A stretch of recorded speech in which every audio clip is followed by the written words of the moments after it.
લાલાણી પરિવારના મોભી એવા નથુ બાપા 106 વર્ષની વયે દેવલોક પામ્યા છે. તેમને શ્રદ્ધાંજલિ આપવા તેમના દીકરા મણિલાલ બાપાના ઘરે ભજન રાખેલ છે, તો સાથે મળીને ભજન બોલીએ.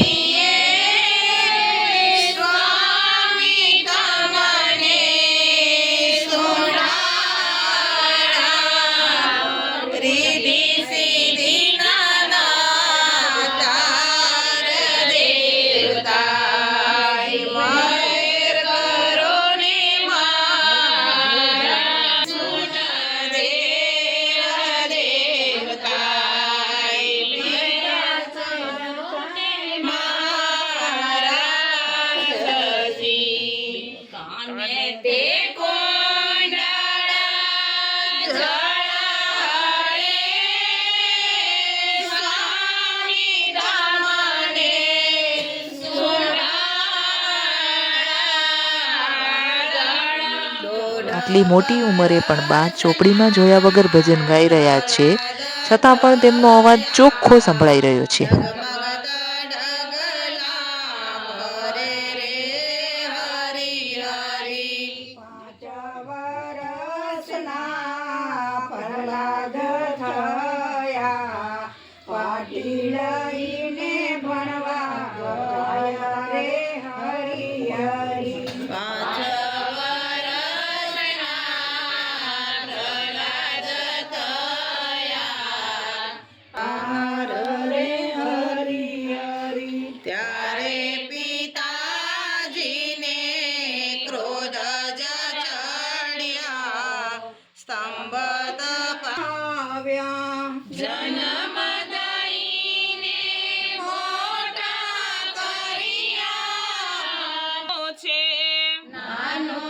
હવે હું ભજન ગાઈ રહી છું. તમારો અવાજ તમને સારો લાગ્યો હોય તો કમેન્ટ કરી જરૂર જણાવજો. જાળવીને કરજો જતન, પ્રભુએ મને રહેવા આપ્યો છે. જાળવીને કરજો જતન, પ્રભુએ મને રહેવા આપ્યો છે. ભવના ફેરામાં ફરતા ફરતા મને રહેવા આપ્યું છે.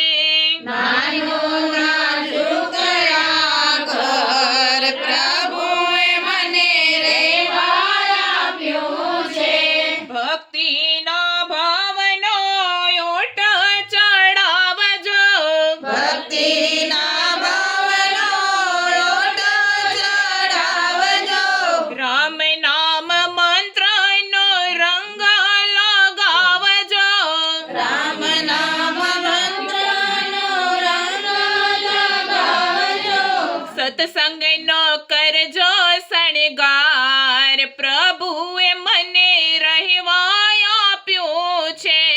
સત્સંગનો કરજો શણગાર, પ્રભુએ મને રહેવા આપ્યું છે.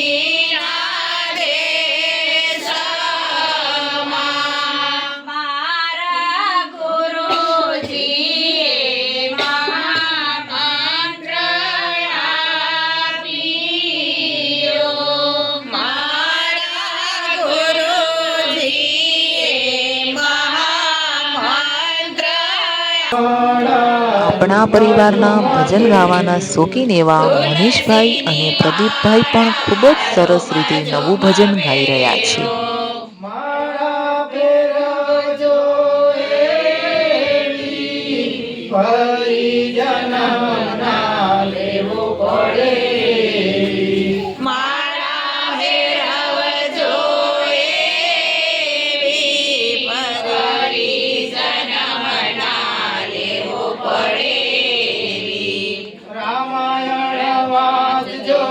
ગીતાજીને વાંચજો, રામાયણ વાંચજો ને ગીતાજીને વાંચજો.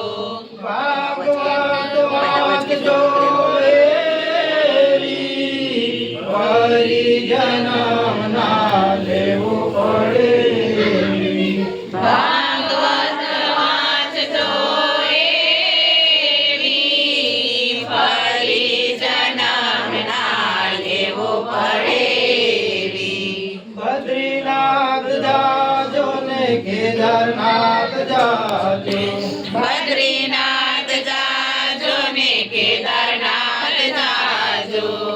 અમરનાથ જાજો એવા, ફરી જન્મ ના લેવો પડે એવા. અમરનાથ જાજો એવા, ફરી જન્મ ના લેવો પડે એવા. વડલાને પૂજજો ને પીપળાને પૂજજો, વડલાને પૂજજો ને પીપળાને પૂજજો. તુલસી માને પૂજજો એવા, ફરી જન્મ ના લેવો પડે એવા. તુલસી માને પૂજ ગોપીઓના ઘરના તમને તેડાયા રે, હાલ કાના હાલ થના કામ પડ્યા છે. ગોપીઓના ઘરના તારે કામ પડ્યા છે. હું તો થતો આવું છું, પાણીના બેડા હું તો ભરતો આવું છું. સખોબાના ઘરે હું તો થતો આવું છું, પાણીના બેડલા તો ભરતો આવું છું. હાલ તમારા કામ પડ્યા છે, ગોપીઓના ઘરના તમને તેડાયા રે. હાલ કાના હાલ થના કામ પડ્યા છે, ગોપીઓના ઘરના તને તેડાયા આવ્યા છે. હાલ ગોપી જાવ હું તો હમણાં આવું છું, નરસૈયાને ઘેર હું તો થતો આવું છું. હવે તમે સાંભળી રહ્યા છો ભજનના શોખીન અને ઉત્સાહી વાહિના ભાભી ભજન ગાઈ રહ્યા છે. એનો અવાજ પણ એવો જોરદાર છે. રુદિયામાં રામ રામ રણકારા થાય છે, હૃદયમાં રામ રામ રણકારા થાય છે. નાવડીને હાકો કિનારે, બીક હવે કોની અમારે. નાવડીને આખો કિનારે, બીક હવે કોની અમારે. રામ રટણ સાજ સવારે, બીક હવે કોની. હવે છેલ્લે રામ નામની માળા બોલી અને ભજનને પૂર્ણ કરીએ છીએ અને બાપાને ભાવભરી શ્રદ્ધાંજલિ આપીએ છીએ. આ સંસાર પ્રકૃતિના નિયમોને આધીન છે અને પરિવર્તન એક નિયમ છે.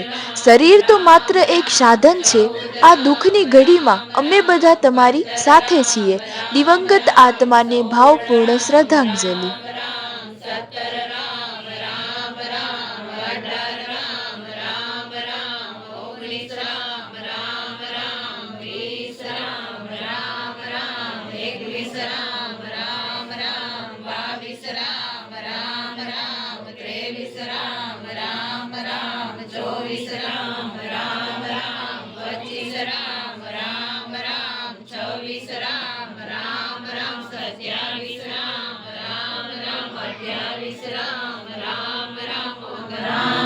પંચાણું રામ રામ રામ, છન્નું રામ રામ રામ, સત્તાણું રામ રામ રામ, અઠાણું રામ રામ રામ, 99 અમારી ચેનલને લાઈક, શેર અને સબસ્ક્રાઇબ કરજો. જય શ્રી કૃષ્ણ, જય સિયારામ. ફરી મળીએ બીજા બ્લોગ સાથે.